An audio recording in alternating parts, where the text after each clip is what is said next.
Suatu ketika, di sebuah kota kecil di Spanyol, hiduplah seorang petani yang memiliki 3 putra, Alberto, Dominic, dan Pedro.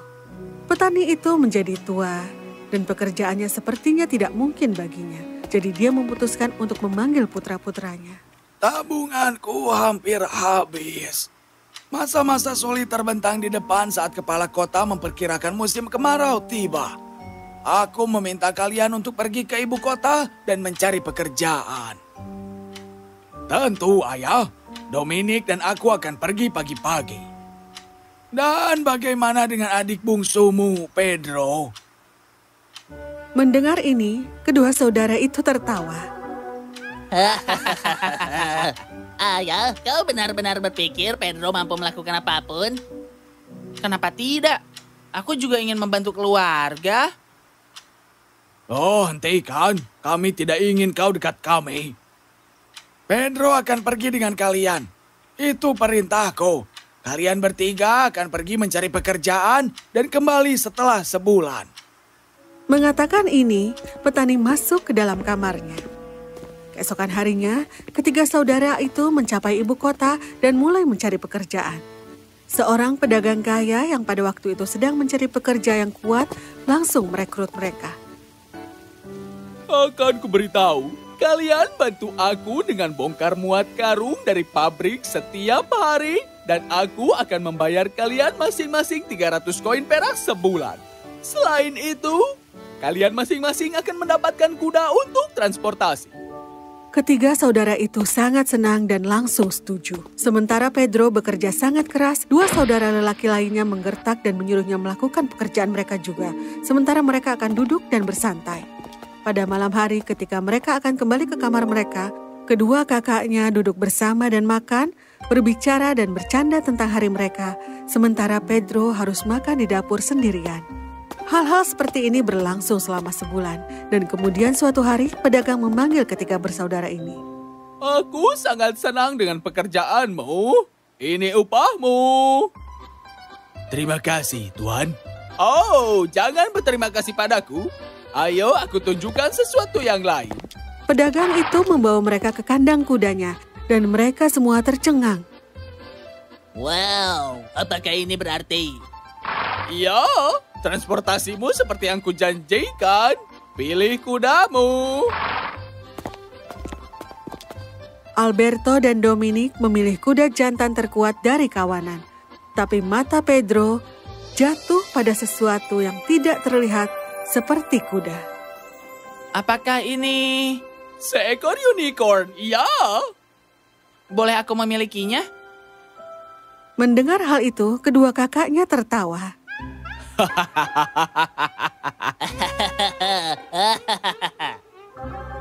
Apa kau yakin, Anak muda sepertimu lebih suka naik kuda daripada unicorn. Dan juga yang ini lemah dan juga rapuh. Dia ingin perjalanannya terlihat seperti dia. Dia ingin kudanya terlihat seperti dia. Iya, aku yakin. Baiklah kalau begitu, kau boleh mengambilnya. Ingatlah untuk kembali bekerja dalam beberapa minggu. Sampai jumpa. Sementara dalam perjalanan mereka, Alberto dan Dominic mengolok-olok Pedro dan Unicorn selama beberapa waktu dan kemudian berlari jauh. Kami akan memberitahu ayah tentang keputusan bodohmu. Sampai jumpa dalam 2 hari. Ketika Dominic dan Alberto pergi jauh dari pandangannya, Pedro menghela nafas ketika unicornnya berlari. Ini tidak apa-apa. Wow. Aku bahkan tidak tahu namamu. Cornel. Namaku Cornel. Mendengar unicorn berbicara, Pedro hampir jatuh dari punggung unicorn. Apa kau baru saja... Tenang, aku tidak berbahaya. Dan aku ajaib. Apa aku bermimpi? Tidak. Kau, temanku, kau benar-benar terbangun. Dan akhirnya aku bisa berbicara dengan seseorang. Astaga, aku telah menunggu dan menunggu dan menunggu dan menunggu dan menunggu dan menunggu dan menunggu untuk seseorang yang bisa mendengarku. Tunggu. Kau bisa mengerti aku? Kau mendengarku? Luar biasa. Wuhuhu. Apa? Sudahlah. Mari kita bicarakan sesuatu yang menyenangkan. Berapa usiamu? Tidak, tunggu. Apa buah kesukaanmu? Tidak. Apa musim favoritmu? Aku... Berhenti. Aku mulai berpikir ada alasan bagus mengapa hewan tidak bisa bicara. Oh, teman. Aku tidak seperti binatang lain. Aku memiliki kekuatan indera keenamku yang telah kukembangkan selama bertahun-tahun. Dan aku dapat memberitahumu bahwa sekarang saudara-saudaramu menuju masalah. M-A-S-A-L-A-H. Apa? M-A-S-A-L-A-H. Aku tahu ejaannya. Maksudku masalah apa? Aku tidak akan memberitahumu apapun sampai kau memberitahuku bahwa kita adalah teman. Teman? Sempurna. Kita teman. Kita sahabat. Sahabat selamanya. BFF. Hahaha. Apa? Maukah kau memberitahuku tentang saudaraku? Mereka jahat. Aku tahu itu. Ceritakan tentang kesulitan yang mereka hadapi. Dan Cornel memberitahunya bahwa jalan yang diambil Alberto dan Dominic untuk mencapai rumah mereka melewati sebuah pondok tempat tinggal 2 saudara perempuan. Mereka adalah penyihir dan saat ini menyamar sebagai 2 wanita cantik untuk memikat kedua kakaknya dan membunuh mereka, lalu mengambil uang dan kuda mereka. Kau tahu semua ini dengan indera keenammu? Sebenarnya aku sudah sering mendengar pedagang berbicara tentang jalan itu. Dia menyebutnya jalan parah mematikan. Oh, kita harus membantu saudara-saudaraku. Ayo, cepat kita pergi. Aku tidak mengerti mengapa kau membantu mereka. Mereka sangat kejam padamu. Begitu juga kuda lain kejam padaku. Itu karena mata untuk mata akan membuat seluruh dunia buta. Mata? Teman, kita bicara tentang mata? Cornel, kau harus membantuku, sahabat. Kumohon. Sahabat? Apa kau baru saja memanggil aku sahabat? Iya, sahabat. Bisakah kita bergerak cepat sekarang? Bergerak? Oh, maksudmu terbang? Apa? Kencangkan sabuk pengamanmu, sahabat. Kita segera pergi.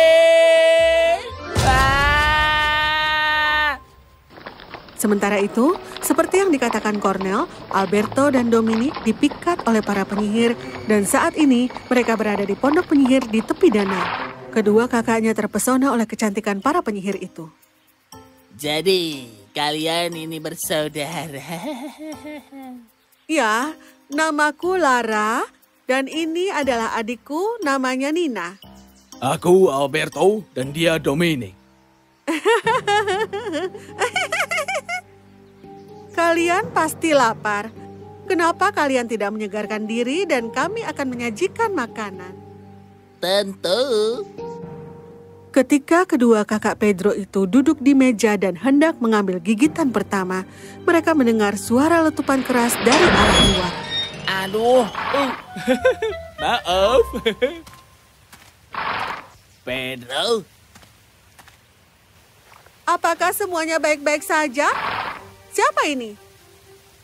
Dia bukan siapa-siapa, hanya seorang pria yang pernah kita temui. Sudah, aku bilang mereka ini jahat. Ingat, mata untuk mata. Tidak, benar-benar tidak. Apakah dia berbicara dengan kuda? Sungguh seorang pria yang aneh. Kuda itu juga aneh. Dia punya sedikit masalah. Mari kita masuk saja. Hei kau, pergi. Syuh, syuh. Kakak, tunggu. Mereka bukan gadis yang cantik. Mereka adalah penyihir. Pedro berjalan ke arah saudara-saudaranya ketika kedua penyihir itu saling memandang. Apa? Omong kosong apa? Tuan, ini sangat tidak sopan.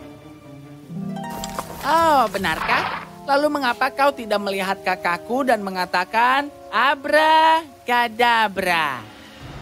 Hah, dasar bodoh, kau telah meremehkan kami berdua.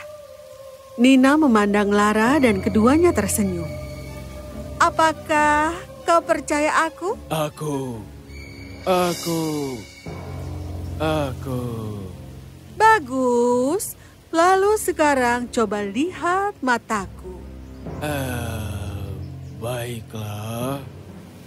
Abrakadabra. Abrakadabra. Mata Alberto dan Dominic melebar dan dengan kilatan cahaya mereka berubah menjadi katak.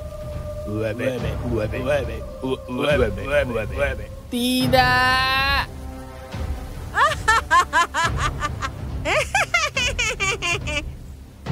Sekarang adalah giliranmu. Coba kau lihat mataku. Abrakadabra.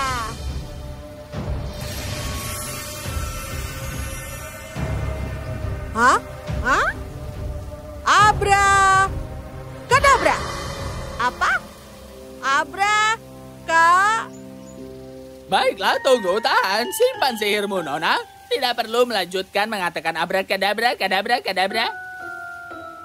Dia bisa bicara? Sayangnya iya. Dan mengapa mantra kami tidak bekerja untukmu? Karena aku yang melakukannya. Dan sekarang aku akan melakukan... Dabraka, abraka, dabraka, Dan dengan kilatan, Tidak apa-apa, narator. Aku tangani. Kita punya 2 kata dan 2... apa mereka ini? kodok. Terima kasih. Apa? Dan kau tahu sihir? Aku telah berbicara denganmu selama ini dan kau tidak menyadari itu? Dan bagaimana menurutmu aku tahu saudara-saudaramu mengambil jalan pintas? Ngomong-ngomong, ini saudara-saudaramu. Mereka katak. Angkatlah dan kita pergi. Dan bagaimana dengan para penyihir? Apakah kita akan meninggalkan mereka di sini? Temanku, aku tidak percaya padamu. Kau mengkhawatirkan mereka? Cornel, mata untuk mata. Oh, oke, baiklah. Sudah cukup. Hei, kodok. Maksudku penyihir. Kau akan berubah kembali menjadi avatar gadis cantikmu di pagi hari dan akan melupakan semua tentang sihir dan perbuatan burukmu ini. Puff. Selesai. Boleh aku lanjutkan? Ya, silakan. Maka Pedro dan Cornel membawa kata dan terbang menuju rumah petani. Ketika mereka sampai, Cornel merubah kata kembali menjadi bentuk aslinya. Alberto dan Dominic telah berubah kembali. Mereka menyadari betapa jahatnya mereka bagi adiknya. Mereka meminta maaf dan memeluknya erat-erat. Kami mohon maaf, adikku. Kumohon maafkan kami. Kami mohon maaf, adikku. Mohon maafkan kami. Kita adalah saudara. Kita saling menjaga. Yang lalu biarlah berlalu. Dan ya, jangan beritahu ayah apapun tentang apa yang terjadi. Baiklah, adik kecilku. Baiklah, adik kecilku. Petani itu senang sekali melihat anak-anaknya lagi. Tapi dia lebih senang melihat anak-anaknya rukun. Ketika saudara lelaki itu hidup bahagia bersama, sementara ayah mereka duduk di rumah dan menghabiskan waktunya untuk berkebun. Dan untuk Cornel, Ingat, mata untuk mata akan membuat seluruh dunia buta. Apa artinya itu? Tidak tahu, tidak tahu.